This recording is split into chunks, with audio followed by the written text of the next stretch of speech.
Hello साथियों, हमारे YouTube channel पर आपका बहुत बहुत स्वागत है और फिर से हाजिर हम आपके साथ एक नई भर्ती का ऑफलाइन एप्लीकेशन फॉर्म भरने से संबंधित वीडियो को लेकर के। जैसा कि आप अपनी स्क्रीन पर देख पा रहे होंगे, ईएमई सिकंदराबाद जो कि आपका 1 ईएमई सेंटर सिकंदराबाद में आपका रहने वाला है, उसमें है जो आपकी सिविलियन की है जो बहुत सारी वैकेंसीज आपकी निकली हुई है और इसके जो ऑफिशियली नोटिफिकेशन जारी किया गया है उसको लेकर के एक वीडियो बना करके हमने अपने चैनल पर ऑलरेडी अपलोड कर दिया है, जिसमें हमने विस्तार पूर्वक ऑफिशियली नोटिफिकेशन के माध्यम से आपको जानकारी प्रदान की है कि किन किन पोस्टों पर किन किन पदों पर और कितनी वैकेंसीज आपकी है जो निकली हुई है और कैटेगरी आपकी कैटेगरी वाइज कितनी वैकेंसी है, क्वालिफिकेशन क्या रहने वाली, सारी जानकारी हमने उस वीडियो के माध्यम से आपको ऑलरेडी जो प्रदान कर रखी है। और आज इस वीडियो के माध्यम से हम आपको है जो इसका ऑफलाइन एप्लीकेशन फॉर्म है जो आपने बिना किसी गलती के है A to Z पूरा प्रोसेस है जो आपने किस प्रकार से करना, किस प्रकार से फॉर्म भरना, किस प्रकार से डॉक्यूमेंट लगाने, कौन कौन से डॉक्यूमेंट लगाने हैं, टिकट कितने रुपए की लगानी है, भरने का तरीका क्या रहने वाला है, भेजने का तरीका क्या रहने वाला है, लास्ट डेट क्या रहने वाली है, सारी जानकारी बिल्कुल ऑफिशियली एप्लीकेशन फॉर्म है जो उसको फिल करते हुए आपको A to Z जानकारी है जो आपको प्रदान करने वाले हैं। तो चलिए आपको लेकर के चलते सीधा सीधा एप्लीकेशन फॉर्म पर। ये जो आप अपनी स्क्रीन पर देख पा रहे होगे, हमने इसका जो ऑफिशियली जो एप्लीकेशन फॉर्म है उसको हमने प्रिंट आउट कर लिया। प्रिंट आउट करने के बाद हमने उसको है जो अपने हाथ से जो पेन की सहायता से उसको फिल कर लिया है। फिल करने के बाद हमने इसकी एक पीडीएफ बना ली है और पीडीएफ के माध्यम से आपको एक एक स्टेप, एक एक चीज़ है जो आपको यहाँ पर क्लियर करते हुए आपको है जो समझाने वाले हैं। तो यहाँ पर आपको दिखाई देने वाला होगा एप्लीकेशन फॉर्म। इसके बाद यहाँ पर सबसे महत्वपूर्ण चीज़ आपकी है जो एडवर्टाइजमेंट का नंबर आपका रहने वाला है, CBC एडवर्टाइजमेंट नंबर CBC 10-103/11/006/2526। तो यहाँ पर सबसे महत्वपूर्ण चीज़ आपकी ये रहने वाली है कि जो E1 EME सेंटर सिकंदराबाद में जो भर्ती आपकी निकली हुई है उसमें जो एडवर्टाइजमेंट नंबर है और जो वर्कशॉप में जो आपकी भर्ती निकली हुई है उसमें सिर्फ फर्क ये है कि उसमें है तो 000 आपको 4 देखने को मिलेगा, लेकिन इसमें है जो आपको यहाँ पर 4 की जगह यहाँ पर 6 देखने को मिलेगा। सिर्फ यही है जो एडवर्टाइजमेंट में आपका है जो फर्क रहने वाला है। जो आपकी वर्कशॉप में वैकेंसीज निकली हुई है वर्कशॉप यूनिट में, और ये जो आपकी सिकंदराबाद में स्पेशल जो अलग से वैकेंसी निकली है इसमें आपको यहाँ पर 6 देखने को मिलेगा एडवर्टाइजमेंट के नंबर में। यहाँ पर आपने कैंडिडेट का जो फुल फोटो है जो आपने यहाँ पर चिपका देना, इसको सेल्फ टेस्टेड आपने बिल्कुल भी नहीं करना है। इसके बाद इस साइड में आपको यहाँ पर दिखाई देने वाला 2 के बाद आपने एड्रेस लिखना है, 2 के बाद कमांडेंट 1 EME सेंटर सिकंदराबाद और ये इसका पिन कोड और इसका जो स्टेट का नाम आपको यहाँ पर दिखाई देने वाला है। तो ऊपर की चीज़ें हैं जो ये हमने आपको यहाँ पर क्लियर कर दी है। अब आपको पॉइंट नंबर 1 से आपको समझाना शुरू करते हैं। तो पॉइंट नंबर 1 आपका यहाँ पर क्या कहता है, पोस्ट अप्लाइड फॉर, यानी कि जिस भी पोस्ट के लिए ये फॉर्म आप अप्लाई करना चाहते हो उस पोस्ट का नाम आपने यहाँ पर लिख देना है। और जो हमने इसकी अलग से एक वीडियो बना रखी है उसमें हमने आपको एक एक चीज़ क्लियर की है कि किन किन पोस्टों पर कितनी कितनी वैकेंसीज आपकी कैटेगरी वाइज निकली हुई है।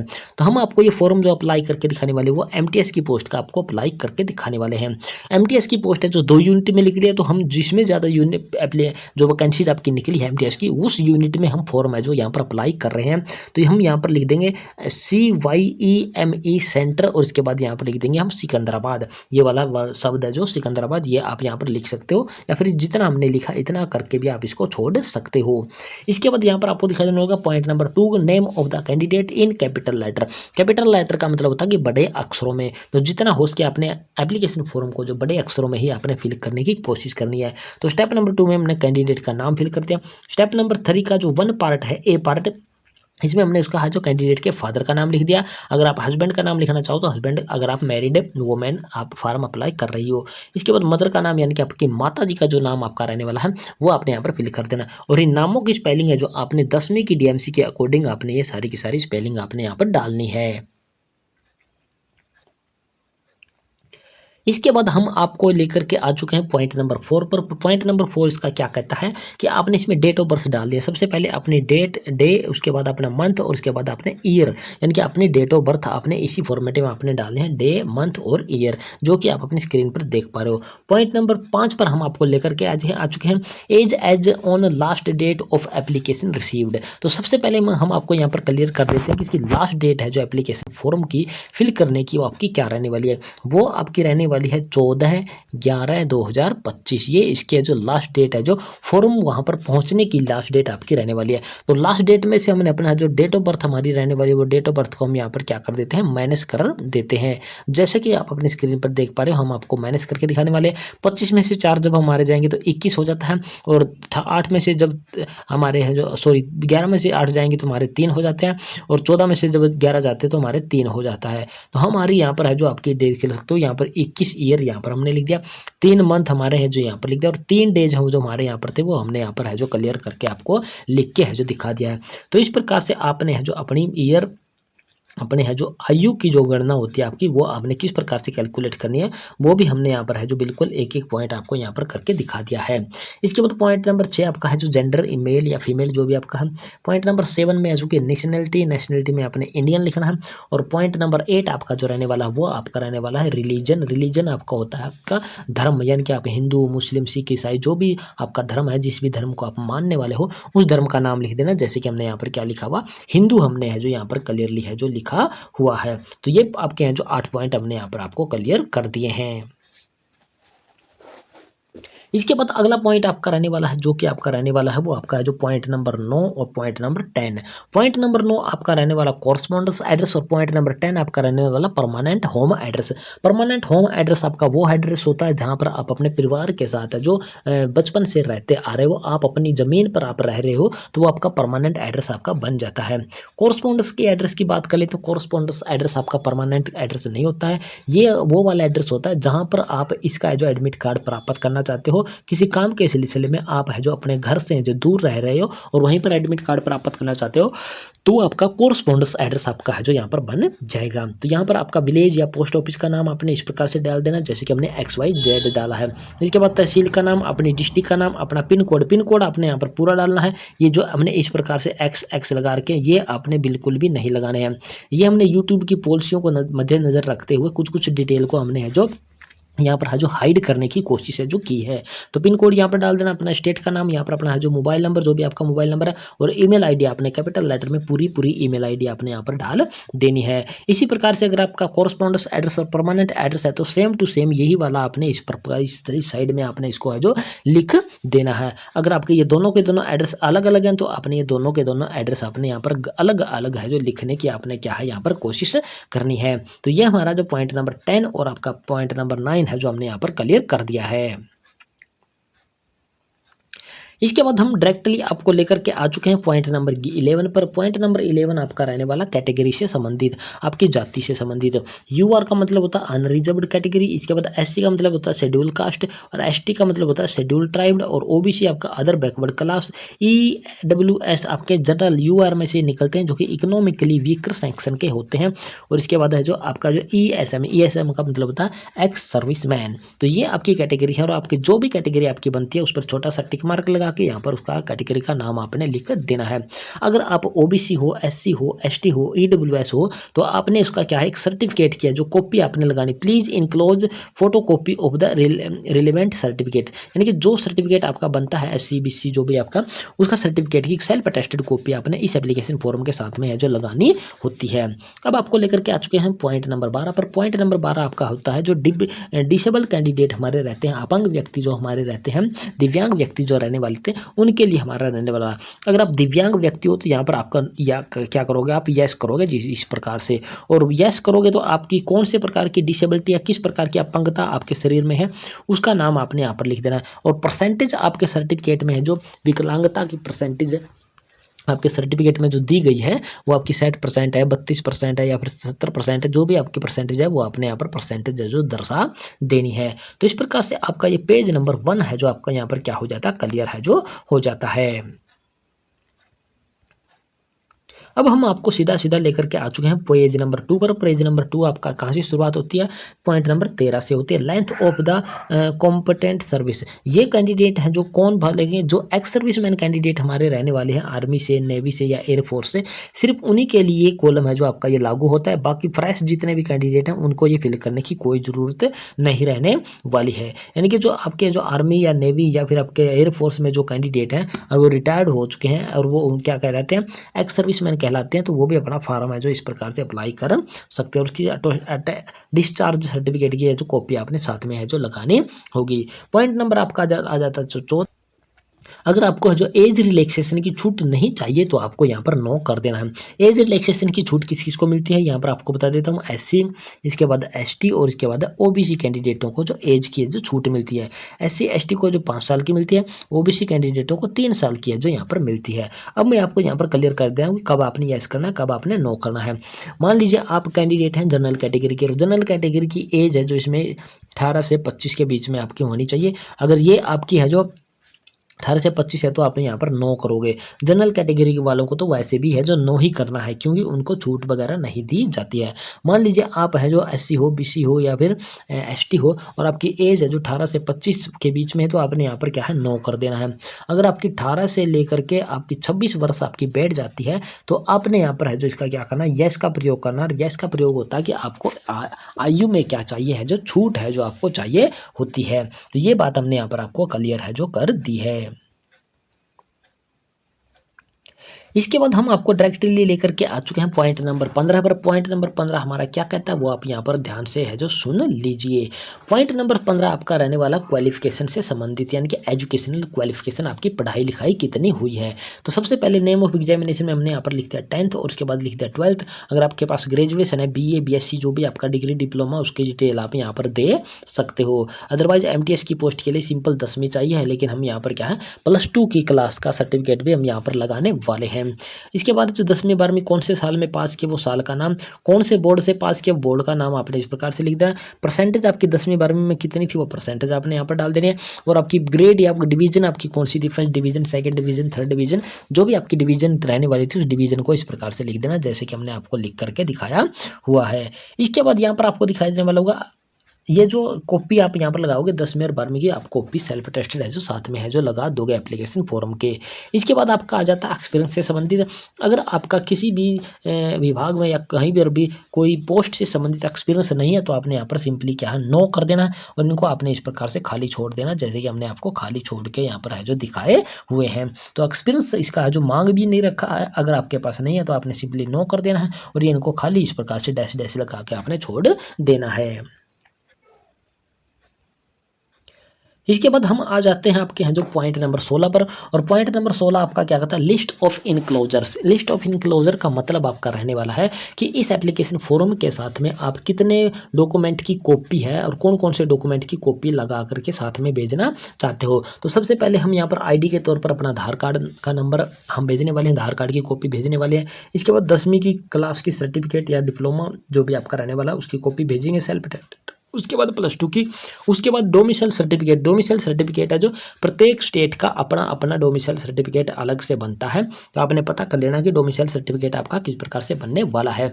इसके बाद ओबीसी कैंडिडेट हैं, तो हमारा कैंडिडेट है जो एप्लीकेशन में वो ओबीसी रहने वाला है, तो हमने यहाँ पर है जो ओबीसी सर्टिफिकेट भी है जो साथ में यहाँ पर है जो लगा देंगे।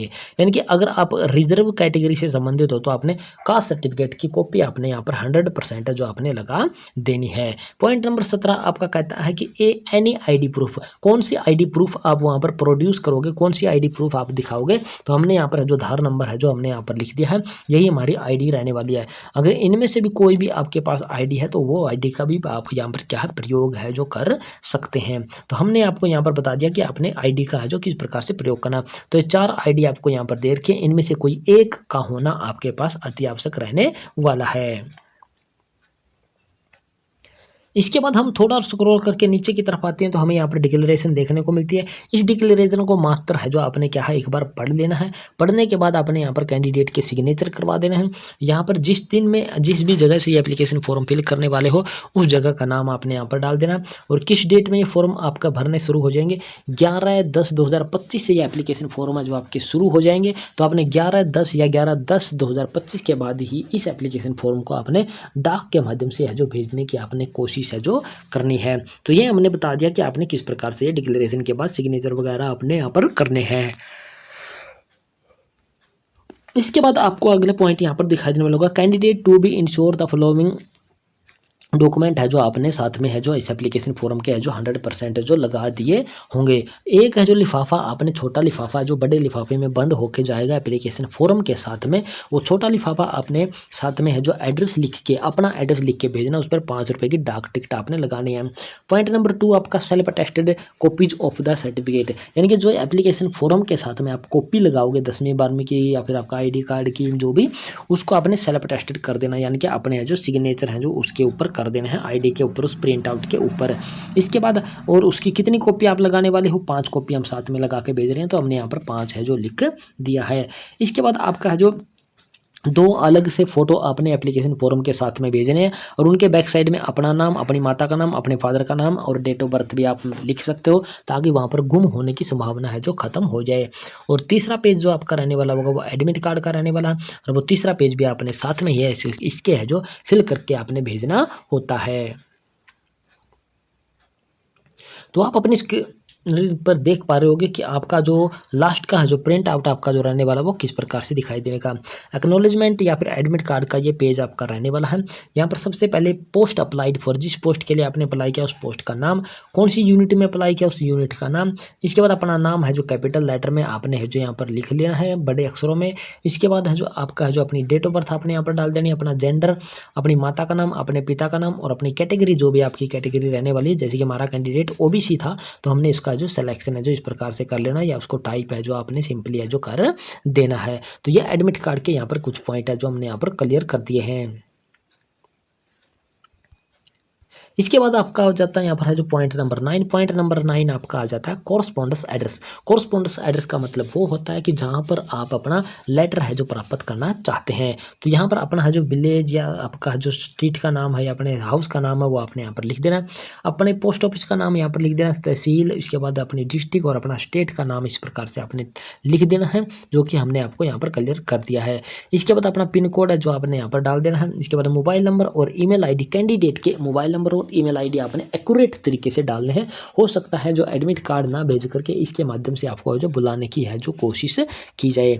तो यहाँ तक के आपने है जो 10 पॉइंट आपने यहाँ पर फिल करने। इसके बाद नीचे के जो पॉइंट है जो आपके ये आपके हैं जो फॉर ऑफिस यूज ओनली, तो इनको आपने यहाँ पर खाली है जो छोड़ देना है, क्योंकि ये ऑफिसरों के द्वारा है जो भर करके आपको जो बाई डाक है जो आपके घर पर है जो भेजा जाएगा। इसके बाद हम आगे आपको स्टेप दिखा देते हैं कि आपने जो दो एक्स्ट्रा फोटो आपने इस एप्लीकेशन फॉर्म के साथ में भेजनी है, वो इस प्रकार से 2 एक्स्ट्रा फोटो आपने भेजनी है, और इनके बैक साइड में पिछली साइड में अपना नाम, अपने फादर का नाम, अपनी मदर का नाम, अपना डेट ऑफ बर्थ है जो आपने इन फोटोओं को पिछली साइड में आपने डाल देना, ताकि गुम होने से आपकी है जो फोटो बच जाए। इसके बाद जो छोटा लिफाफा आप तैयार करोगे जिसमें कि आपका जो एप्लीकेशन फॉर्म के साथ में जो बड़े लिफाफे में बंद होके जाएगा, वो छोटा लिफाफा किस प्रकार से तैयार करोगे। यहाँ पर 2 के बाद है जो आपका नाम और आपका जो फादर मदर नेम जो भी आपका रहने वाला है। उसके बाद विलेज, पोस्ट ऑफिस का नाम, आपका जो तहसील, आपकी डिस्ट्रिक्ट, स्टेट और मोबाइल नंबर, और यहाँ पर पिन कोड आपने है जो कलरली है जो इसी प्रकार से डाल देना, जैसे कि हमने आपको डाल करके दिखाया हुआ है। यहाँ पर आपने जो 5 रुपये की डाक टिकट है जो पोस्ट ऑफिस से देखने को मिलेगी, वो आपने 5 रुपये की डाक टिकट आपने यहाँ पर है जो कलरली है जो लगा देनी है। इसके बाद अगला ऑप्शन आपको दिखाई देने वाला होगा कि आपने जो सारी चीज़ें कर ली हैं, डॉक्यूमेंट भी तैयार कर लिए, सेल्फ अटेस्टेड भी कर लिया, छोटा लिफाफा भी तैयार कर लिया, अब इसको बड़े लिफाफे में आपने है जो भर करके भेजना। वो किस प्रकार से भर करके भेजना, जब आप बुक सेलर के पास लेने जाओगे तो इस प्रकार का खाकी एप्लीकेशन फॉर्म है वो आपको दे सकता है, और इसको अपने अपने हाथों से है जो एक एक पॉइंट आपने अच्छे से है जो यहाँ पर है जो फिल करना होगा। और वो फिल किस प्रकार से करना वो भी हम आपको यहाँ पर क्लियरली कर देते हैं।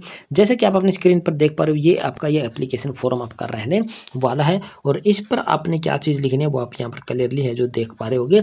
Application for the post of MTS, उसके बाद अपनी कैटेगरी का नाम आपने लिख देना है। इसके बाद अपना नाम, फादर का नाम, अपना विलेज, डिस्ट्रिक्ट, अपना स्टेट और अपना मोबाइल नंबर है जो अच्छे से यहाँ पर है जो आपने लिख देना है। इसके बाद जो सबसे महत्वपूर्ण जो एड्रेस आपका रहने वाला है वो इसमें है जो दिखाई देने वाला है ये वाला। अगर ये वाला गलत हो गया तो आपका एप्लीकेशन फॉर्म है जो नहीं पहुँच पाएगा और आप भर्ती से बाहर है जो हो जाओगे। तो 2 के बाद commandant 1 EME centre Secunderabad Telangana, pin code आपको यहाँ पर क्लियरली है जो दिखाई दे रहा 5 पूरा 5000 और बाद में है जो 87 आपका रहने वाला है। तो इस एड्रेस पर आपने इस एप्लीकेशन फॉर्म को है जो आपने बाई पोस्ट के माध्यम से भेज देना है। और ये बड़ा जो लिफाफा है जो आपका छोटा लिफाफा, बड़ा लिफाफा, ये आपके खाकी कलर के भी हो सकते हैं और डायरेक्टली आपके व्हाइट कलर के भी आपके हो सकते हैं, जो कि आप अपनी स्क्रीन पर देख पा रहे हो। अब हम बात कर लेते हैं कि आपने इस पर है जो डाक टिकट कितने की लगानी है। तो इस पर आपने है जो सिंपली है जो 20 रुपये की डाक टिकट है जो आपने ऊपर चिपका देनी है। अगर 20 रुपये की नहीं बनती तो 15 रुपये की डाक टिकट आप इस पर लगा करके भेज सकते हो। लास्ट डेट की बात हमने पहले से ही आपको कर दी थी कि आपकी जो 14/11/2025 है जो इस एप्लीकेशन फॉर्म को फिल करने की आपकी लास्ट डेट आपकी रहने वाली है। तो जल्दी जल्दी आपने जो एप्लीकेशन फॉर्म है जो आपने फिल कर दें, उसके बाद जो आपने भेजने की है जो इस प्रकार से प्रक्रिया को आपने है जो क्या है अंजाम है जो आपने देने की कोशिश करनी है। तो ये था पूरा का पूरा फॉर्म दोस्तों कि आपने है जो सिकंदराबाद में आपकी जो वैकेंसी निकली हुई है उनका एप्लीकेशन फॉर्म किस प्रकार से फिल करने, उसका पूरा प्रोसेस और पूरी एक वीडियो बना करके हमने आपको है जो प्रोवाइड करवा दिया है। और आशा करते हैं हमारे द्वारा दी गई जानकारी या प्रोवाइड करवा गई इन्फॉर्मेशन आपको है जो अच्छे से है जो समझ में आ गई होगी। और आशा करते हैं हमारे द्वारा दी गई जानकारी पसंद आई होगी। पसंद है चैनल को सब्सक्राइब कर देना। सब्सक्राइब के साथ साथ वीडियो को दोस्तों मित्रों के साथ आपने शेयर जरूर कर देना है। तो जय हिंद, जय भारत दोस्तों।